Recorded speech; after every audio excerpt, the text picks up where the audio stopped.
Yo, what's good? And welcome to Neo's Writer's Block, brought to you by Neo Classic Records. This is the podcast where each and every week we sit down with creators and we talk about the realities behind their process, struggles, truths, and experiences that shape their art. I'm your host, TK, and today I am excited to announce a very, very special guest. First time on Neo's Writer's Block, my man, BoomBats. What up, TK? How you doing, man? Tell the people a little bit about yourself. They call me BoomBats or Bats or Johnny BoomBats or MC Ace. I got a lot of monikers, baby. But yeah, so I'm an MC. I was an MC for years since I won't disclose my age, but I'm an MC from way back in the day. I've always been on some sort of a stage, and then I started to do some beat making. And during the pandemic, I started to put together my own little home studio and started taking all the knowledge and experience that I had listening to music, emulating some of my favorite producers, Pete Rock, DJ Premier, Jay Dilla, Havoc from Mobb Deep. And I thought, let me see what I can do. And I think I have a good ear for it. I thought I had a good ear for it. And it turns out that I do. And so I started making beats. And I think I make some decent beats. Primarily boom bap is my genre primarily. I like to consider myself an arms dealer for the mercenary MCs. So I will provide beats for the MCs that want to get busy. So that's sort of what I am doing, what I want to do, and so that's where I am right now. Yeah. And just to let the people at home know, if they haven't heard yet, Dr. Manhattan is a newer song that we released together. And you actually created that instrumental. I made the beat. It's funny. The beat sort of drags. It's got this sort of dragging tone to it, sound to it, and I kind of like that. Incidentally, my brother, who was one of my biggest fans of my beats, he was saying he didn't like that beat, and I'm calling him out right now and teasing him. But yeah, but we like that beat, and I had it's sort of a nice little beat to it and this little sound, and maybe we'll drop it in post. But and I'm loving it. And I played it for TK. We went out to Solo Studio on Waldorf, and initially I was really just gonna let TK do it, but he asked me to jump on it, so I jumped on it, and now we are here. So And nobody's noticed yet. yeah. That's true. The visual reference. No. It's they will, but they don't know it yet. They don't know what even It's like So obvious. It's to be seen. It's definitely to be seen. So which is a really cool Easter egg. Yeah. Cool Easter egg in the song. And this will be the beginning of actual a full length project that we alluded to doing and discussed doing before, but we decided that Dr. Manhattan is going to be the first song on our Project M EP / full length album. Choose your own adventure. Absolutely. It's gonna be something else. I'm excited to take the music and take it to a place that I hadn't taken it before. And with TK, I think it's gonna be a fun project, and it's gonna be something for people, fans to ponder. And it's not just gonna be just for listening. It's gonna be some thought provoking. It's gonna be there'll be some tasks, some homework for the fans, as a matter of fact. So they'll be part of it. They'll be part of the creation of the whole project. I'm so excited. I haven't told you this, but I've been kind of like struggling with my own writer's block this year. I haven't written much music this year at all, which we're already in coming on June. And I'm used to writing every single day. But until we started discussing kind of what our plans are for this next phase, Right. I hadn't been super excited about anything I'm doing musically. I've been doing a lot of the same. A Files was a really fun project, and I enjoyed that. So this is gonna be like A Files, but on a whole nother level, I think, especially with like some of the stuff we discussed, wanting to bring the community in to allow them to choose their own adventure in the way that they're going to help us in this actual project, I think is going to be really, really cool. Yeah, I think that is a definitely a different take on at least my view of hip hop music, and just making it a bigger, spanning more than just music. The visuals, the audio, the characters. Yeah, it's going to be a good thing. And in the writer's block, I hear you, I tend to be, I tend to make beats more than I write rhymes. When and I don't tend to write to my own music, which is a weird thing. But once I've toiled with the beat for hours and hours, I'm sick of it. I mean, it might be good to listen to, but I'm sick of it. You know, Sometimes it takes me time to go back to a beat I did 6 or 8 months ago and write to it because it's new to me again. But having a goal or having a subject matter to write write with, it's definitely more fun. Challenging, but it's definitely more fun to know, okay, we're writing about this particular subject matter, include these things. I tend to just write bars. I'm not a storyteller by nature, at least not in my rhymes. I tend to write, I come from the school of battle rhymes. So I tend to just want to write the bars that are just either the funniest, the crushing MC, that kind of thing. I'm usually not telling a comprehensive, complete story, as much as I've written stories, but not in rhyme form. So this will be an interesting, and is already an interesting project to be working on with you. So looking forward to Yeah, it. it's in very early phases, Yeah. but if at home you haven't heard Dr. Manhattan yet, that really sets the stage for what BoomBats and I plan to do on Project M. So definitely check out that project and check out all BoomBats beats. If you need some arms, you got an arms dealer in the flesh here who grew up in the golden era of hip Yeah, hop, yeah, I did. And first you can check out my SoundCloud at Boom Beats by Boom Bats. and we'll link it in the show notes. Yeah, thank you. And that's a small sample of what I have there. I have many more beats that I'm either working on. I just haven't put them up there yet, or whatever. So I definitely have more beats. But yeah, I grew up. I was around before hip hop was around. Let's put it that way. So as a young black kid listening to music, going from my parents' music, Motown and Billy Joel and whatnot. My brother, I have an older brother. We got into rock. We got into I used to be a metalhead. I listened to AC/DC, Led Zeppelin, Metallica. Some of those hard rock. Iron Maiden. And then all of a sudden, hip hop started to pop up back in Sugar Hill Gang, which everybody knows at least has an idea. That my parents had that record, and then that went into Curtis Blow, and then went into the Run DMC and the Fat Boys, and for those who don't know the Skinny Boys, which is a deep cut.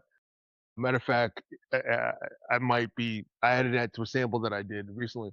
The song called Skinny Boys. Anyway, and then as the hip hop grew, I grew with hip hop, right? So it's about my age. Hip hop is.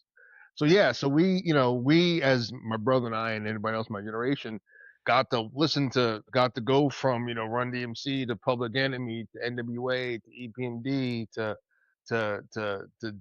Dr. Dre and to Biggie and then to Craig Mack and then to Nas and then to see it just grow and grow and grow all the way up to now. We got Kendrick and J. Cole is another one of my favorite MCs for today. So it's been a journey, and I love every minute of it. Love every minute of it. So I gotta ask, Please do. top five MCs dead or alive. Dead or alive. So I gotta no, ask. no, no. Now, if you notice, my shirt represents the witty, unpredictable, natural, and talented gang.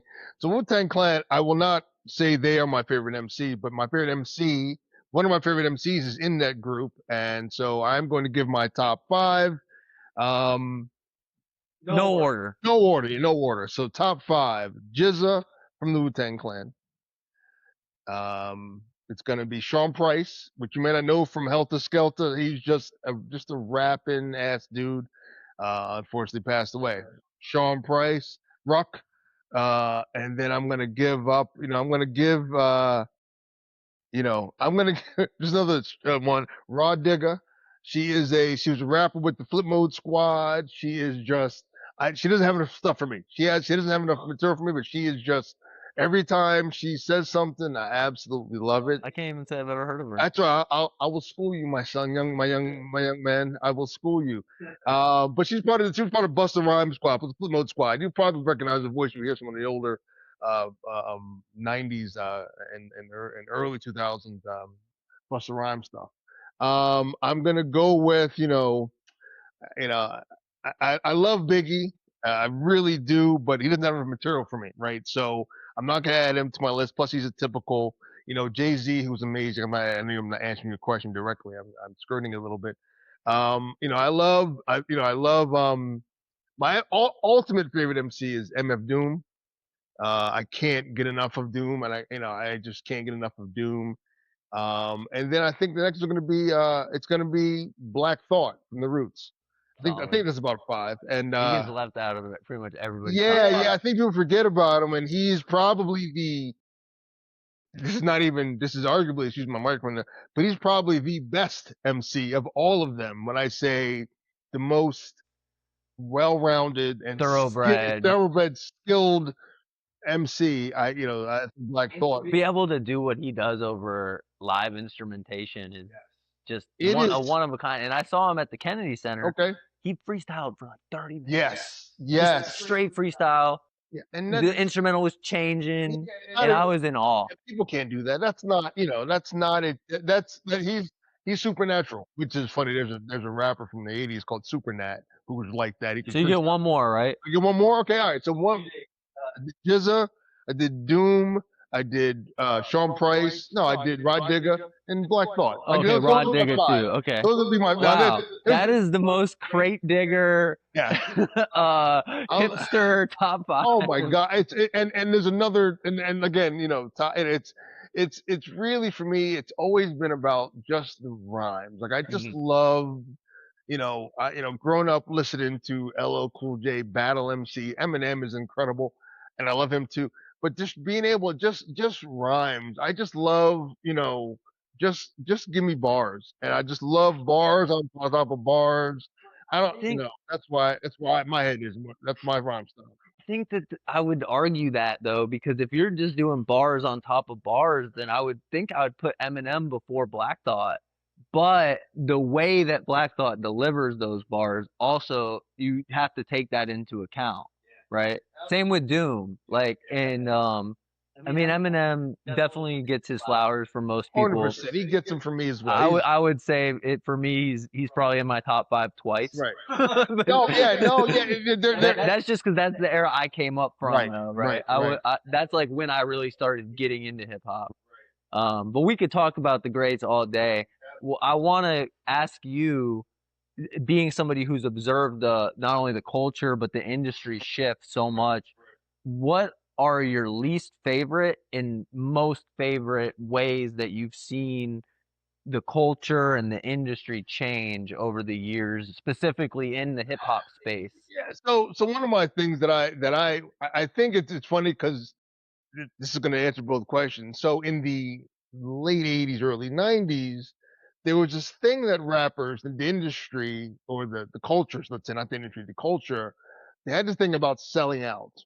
And and I was with it. I was along with it. So there was a rapper, which people probably know, MC Hammer, whom in the '80s, late '80s, I was dancing. I didn't wear the Hammer pants, but I was dancing. I had British nights. I was dancing the Hammer, and you know, um, um, uh, he had some great songs.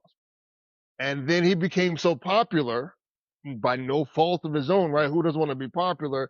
The hip hop community shunned him foolishly. Now, at the time, I was, in my teens, but it was this thing about he sold out, which I don't, at the time I didn't think about it, but as I got older, I realized, no, he was popular. And rappers, they dismissed him and whatever. And then shortly thereafter, artists' music was in commercials. There were these, usually urban, directed towards the urban community, commercials for Sprite or whatever. And but so that was, and I never liked that, and I hated that thought of selling out. When it was a weird thing to me, because you should be trying to be better, get better, do better, whether it be in your life, your career, and that's called selling out.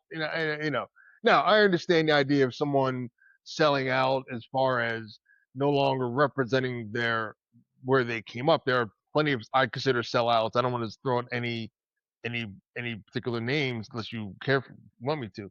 But then the flip side of what I just said was I love today there'll be some generic commercial for a car or soda and it's playing a song by MOP from the night like it's incredible. They're playing hip hop songs and I'm like Fat Joe or Big Pun or and I'm like I'm so happy for the artists and if they're past their legacy their family that at least it became okay to what they said be called selling out. And so that's one thing that sort of teetered on your question of least and favorite thing. I think the other than the least favorite, other than that, as far as least favorite goes, is this is music. This is everything. The social media thing really. I think about again. This is a twofold thing. This is the I love the idea that artists, independent artists, like the people in the room here, can do certain things. But I hate that it's completely dependent on you know social media. Like, and I get it, but it's like I feel like you have to, and I guess you're always selling yourself, but having to, uh, you're only as popular as the number of likes you have, and that's not really. And as much as I love being on stage, and it's really like it really doesn't. Sometimes it feels like it doesn't matter how good your product is, as long as a lot of people are on your following you on your page. I can see where that perception kind of comes into play. However, I would play the devil's advocate to that and say, um, does social media likes sell merchandise? Do social media likes equate to getting those sync deals that you talked about where you're on a commercial and stuff like that? Not always, right? And I think it's the most public facing metric of success. However, we as artists are in a place of defining what our own success is. And one of the things I thought about talking about with you specifically is like how we measure success in this industry today, right? I think we are setting ourselves up for disappointment. I won't say failure, but setting ourselves up for disappointment. And I think that a lot of that is the machine, right? Like, and I'm guilty of it when I see an artist at open mic night and I think that they're awesome. The first thing I do is I go to their Spotify and I look at how many monthly listeners they have, just out of my curiosity. Now, that's not the metric of their music being good. It's just the metric of how many people listen to them every month on Spotify. But if they're selling merch and selling CDs and that's their own consideration of success, then as long as they truly believe that, then I don't think that social media or Spotify numbers matter.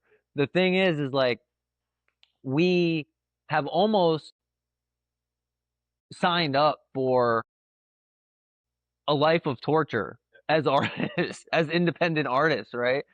Because there's always going to be this striving until we figure out what it is within us. And I think that that's part of the reason I've like naturally taken a break this year because me being an alcoholic and an addict, I'm always striving for that next hit song, that next hit song. And I'm realizing now that it's not anything in my control. My control is to make the music, make, maybe the content if I want to, which lately I haven't really wanted to. I've been focused on doing the podcast. I've been running, which has been helping my mental health a lot.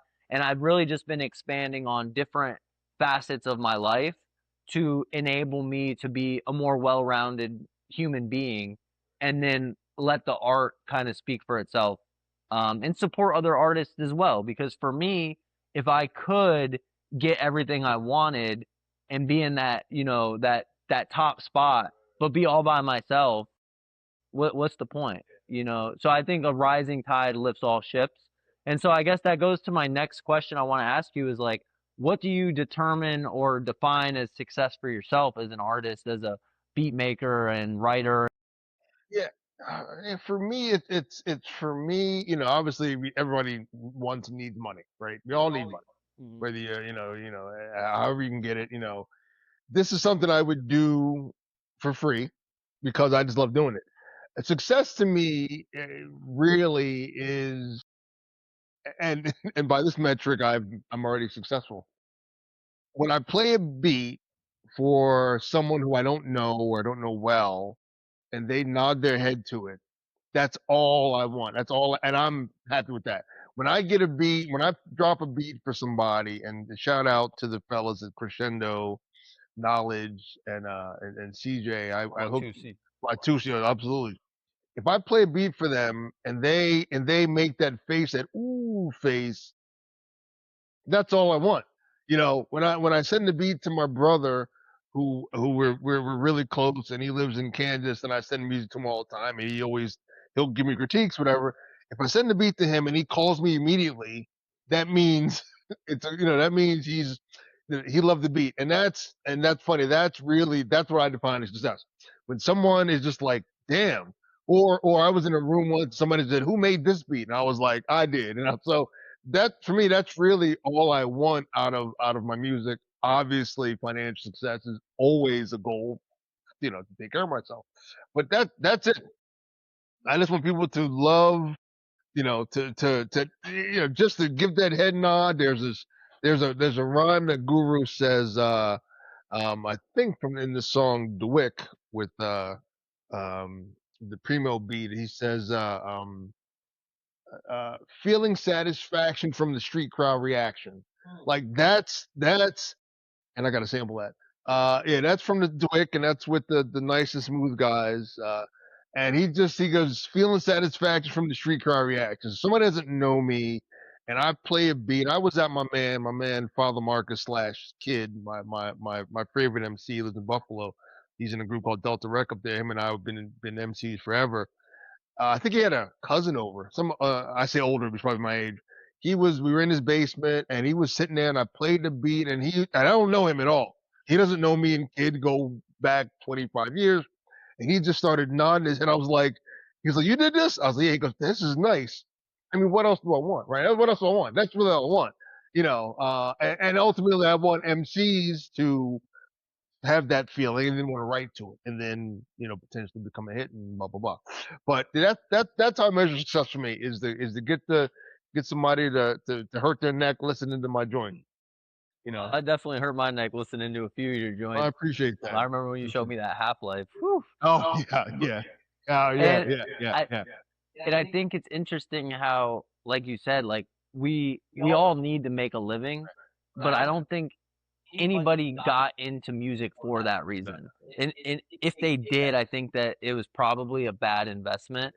And that's unfortunate, because I've been really racking my head and trying to figure this out as a independent label owner. Like, what is the next phase where artists can actually make a living to be able to do their art full time and support themselves? And I've literally felt it over the last few years, sucking my creativity out of me. It's like there's a quote by Quincy Jones, and he said, "When you do it for the money, God leaves the room."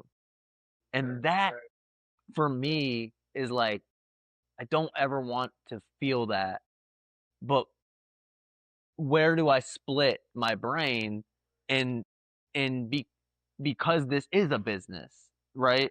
At the end of the day. And so this podcast isn't about the business. I don't want to go too deep into it, but being a wiser person than myself, how do you think an indie artist is supposed to make a living in this new landscape? People aren't really buying CDs.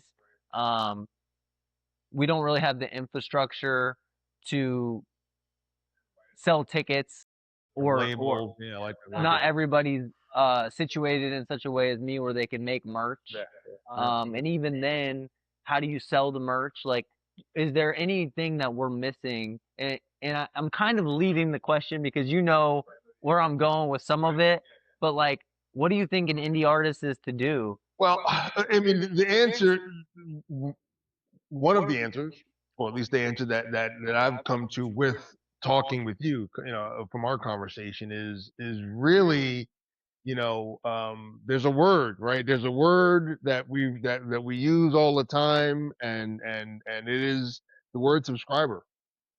And the word subscriber simply means, if you get subscribers, you mean, which is like a fan, right? If you get a subscriber, I mean, you've gotten someone who invested in your talent, invested in your ability, in your art, and and using that model where you continually give them something, whether it be music, obviously physical things, are you talked about merch, or just physical, or just musically. Well, and it could even be like what you're doing, subscribing to artists by dealing them arms, right? At a reasonable rate, you're supplying them with instrumentals. That's patronage, where I think that I don't like the word fan, right? Because I feel like the word fan puts the artist on some sort of Oh, pedestal. yeah, yeah, I think yeah. it's more like family, Okay. right? Like, but patronage has supported artists since the days of Da Vinci. He Right. needed paints, Right. and Someone that's sublime. patrons would Right. give him what he needed. Yeah, yeah. And if it's money that we as artists need, Right.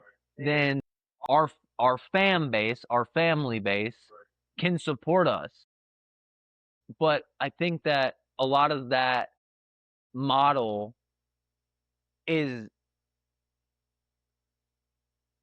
lessened by the word subscriber in the typical sense of social media, right? I So agree. when you say the word subscriber, um, a follower is just that, a listener is just that, but somebody who's invested is a whole different caliber of They're base. patron. They're a They're patron. patron, which is a different, completely. You're right, and worded differently, um, it does change how you and I'm gonna use the word again, the bad word, fan, changes how changes the fans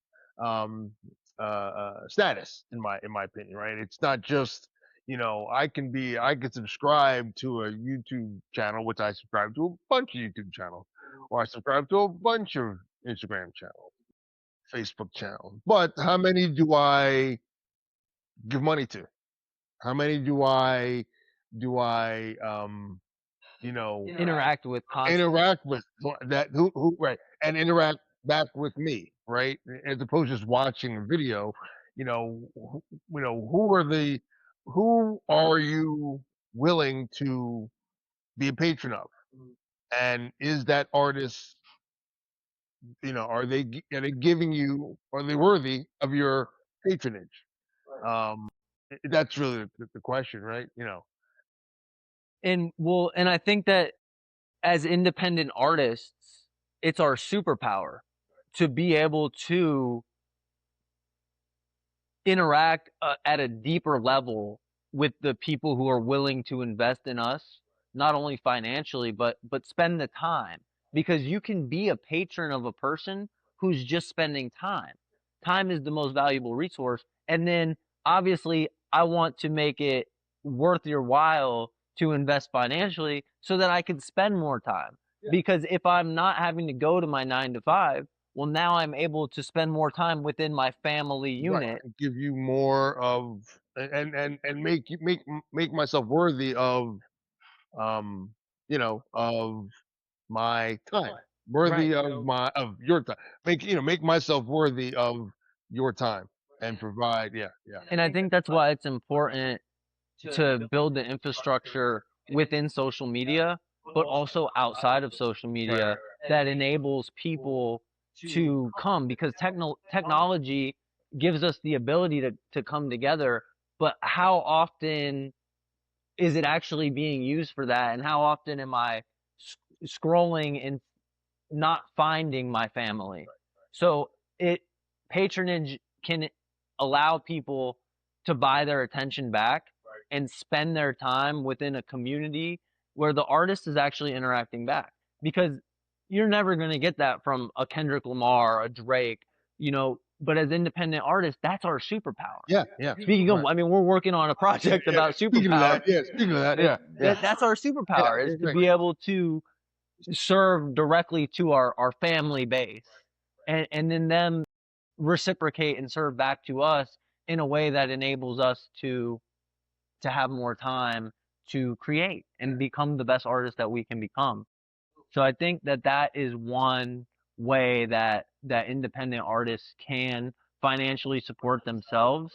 Right. It still takes investing in Yeah, yourself, and yeah, it yeah, still yeah, takes, yeah. time and, Right. and effort. But I think the outcome of me as an artist, I'm much more appreciative of somebody who's going to join my free community and interact with it regularly, is more appreciated than them listening on Spotify on repeat, Right. because I'm only getting a third of a penny for every stream. And a penny Exactly. is not even a real Yeah. increment of money Exactly. anymore. Yeah, yeah. Right. You're right. So, I Right. mean, the streaming model is not for independent artists, Right. unless you're going to play the game of, trying to find botted streams that build you to algorithmic Yeah. playlists, and Right. Right. and Right. it's this whole thing that will just, again, suck the creativity right out of you. Yeah. Yeah. You're absolutely right. And which is part of why I'm excited to work with someone like yourself who knows more about or has some better ideas or clear thoughts and has been doing some of these things that I have not been doing, and that's why I'm excited to to to work on this project and hopefully many more with you regarding this. So Yeah, well, and I think a lot of it's comes down to workflow, and just like, even with, we spent what, an hour getting this podcast set right, up, yeah, and hopefully it's gonna be a real convenient process where I don't have to spend right, my time right, too much to edit it as much as I did. I mean, the first episode, mm, I had a guy, Rick Fosai, yeah, shout out to him, yeah, and he was able to actually like bring the cameras, and okay, it was, okay, the first episode was so professional. We had the Shure SMBs, nice, and then nice, he did all the edits, and I was like, this is sweet. But then he had to step down because of yeah, time, right, right? right, And I can't afford to have a full production right, staff here right, right, for right, every right, episode. right, And so the second episode I did was just came out on June 1st. yeah, That took me like 10 hours to edit it, yeah, and I couldn't even get it right. where So I you're right, wanted right. it.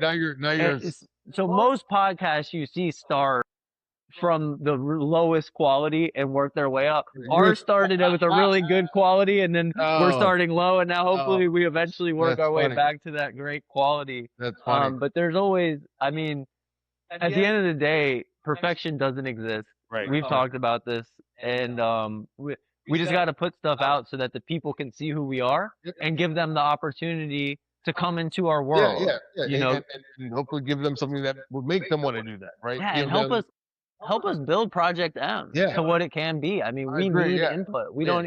don't even know if Project M is the name that they want it to be. Right, right, no, I think it's gonna be, I think we'll get them involved for sure. Absolutely, Yeah, so absolutely, come so on into our world and help us with Project M. We're yeah. gonna have superpowers. We Yep, think yep, we got superpowers. yeah, Something happened in Dr. yeah, Manhattan. yeah, you'll see, you have to follow the breadcrumbs, right? Yeah. Breadcrumbs, yeah, yeah, absolutely, And it so was cool because we sat down and we started writing the second yep, song. yep. Um, and you kind of got a little bit of an insight to my writing Yeah, yeah, process. writing process completely different than mine. It's I'd very much like to get some insight in your beat making process yeah, and yeah, your writing process. yeah. I've heard a lot of your music Right, live. right, right, right, right. But tell us a little bit about how. My beat process? Yeah, so my music making process really is, I live on, I come from the school of samples. So, and when I say sample, I mean anything. If I hear anything that sounds remotely cool, I'm a big movie fan, so if I'm watching a movie and I either hear a vocal sample, a vocal phrase or sentence, that might inspire me to do a beat, you know what I mean? Or I'll sit down and I'll do just a rhythm roulette. I'll just go to my computer, go to YouTube, and just start scouring, looking for a sound. And sometimes one sound will get me in the juices flowing, and then I sort of goes from there. But it really, every beat has a story, right? Every beat that I like has a story, and sometimes it's just one of my favorite beats. And what we'll do next time is I'll play it for you. Maybe you can drop the audio. Is I was looking to sample this one song, and I messed around and hit it in reverse by accident, and then it made me go, "Damn!" And then that became a song that I have, which incidentally I might play for you, and we might be able to use that because it's got a feel to it. I might edit it a little bit for our projects. It's not being used for anything. And but yeah, so my beat process is sitting down, digging through crates, virtual crates these days, of course, YouTube and Spotify and whatnot, or just going through the library of my machine, which is the Native Instruments MK3. That's my MPC. Going through the library and just listening and trying to find something, or it could be just some random sound out in the world, and I'm thinking I gotta expand on that. And then I sit down there and I can be at my lab for hours upon hours. And sometimes something comes out of it. Sometimes it's trash. But either way, it's always educational. It's always worth my time because I enjoy the process. The process is the reward for me. So. Right. And then hopefully someone makes that stank face Oh, if they down the make road. that, yeah, if they make that. Well, I know. What good news is usually I'm pretty spot on because if I make the stink face, and I'm the first one. If I and sometimes I have a physical manifestation of a good beat. I'm like, it'll either give me a chill or something, and I'm like, this is it, and this is this and this. I'm working on this one beat that I just can't get right. I have a sample for it that I'm in love with, but I can't get it right yet, and I've been messing with it for not for too many days, but a lot of hours. I keep going back to it, and I can't find the right drums that I want, but I'll get there. So And will you like meticulously work over a beat until it's right, or is there a point where you're like, okay, this is just gonna have to scrap this and move on? Like when you get stuck, what's yeah, your kind of process with that? yeah. So usually I get past it, right? If it's a sound that I love, and I've this happened before, I have a sound or sample that I'm loving, and I'll mess with, then what I'll do is I'll take that sound and I'll just take it out and start from scratch with that sound. Sort of erase all my other past beats and drums that I've added to it, and let me start from scratch. And then but my process is typically I will work it for a while, then I'll come back to it. Like, I can't if I spend too much time with it. It becomes I get numb and I can't. I don't hear anything. It's not the same sound. Yeah. And I'm not feeling it anymore, and then I'll put it aside and then I'll come back to it. And the beats that I've come back to are the ones that end up being something I like. Because the ones I have 1,000 beats that I've never come back. Now I might go back to it and go, oh, I forgot that sound, and I might move that sound to another track. But typically I'll come back to it later, and if I come back to it, that means it was worth something. You know what I mean? It was worth something for me. So you always start with something that triggers your creativity. You don't like go to a room and say, okay, today I'm gonna No, sit I down and do make a that. I do beat, that. No, or it's funny. I do that as well. Sometimes I'll feel creative, or maybe it's a couple days I haven't done anything. Let me sit down, and that's where I'll sit down. I have a way to pull music out of YouTube. Like I have a series coming out called Danger Strings, oh like wow, like okay. Stranger Things, where all my Huh. samples are string. That's very MF Doom of Yeah, you. yeah, yeah, I appreciate that. And so for there, all right, this is actually I like about this particular project is, well, I know I'm going to start with strings. Like I know I need strings. So and I go and I go download a bunch of Wagner or Mm. all usually 1800 past the copyright deal. And I have these long songs that are all regal, and then so that's what I've been working on for the last month or so, just listening to violins and things like that. But yeah, again, I don't have a process that it's just sometimes I gotta get in front of the computer because I'm feeling something. Other times I'm like, I'm not feeling anything yet. Let me get to the computer. I want to feel something.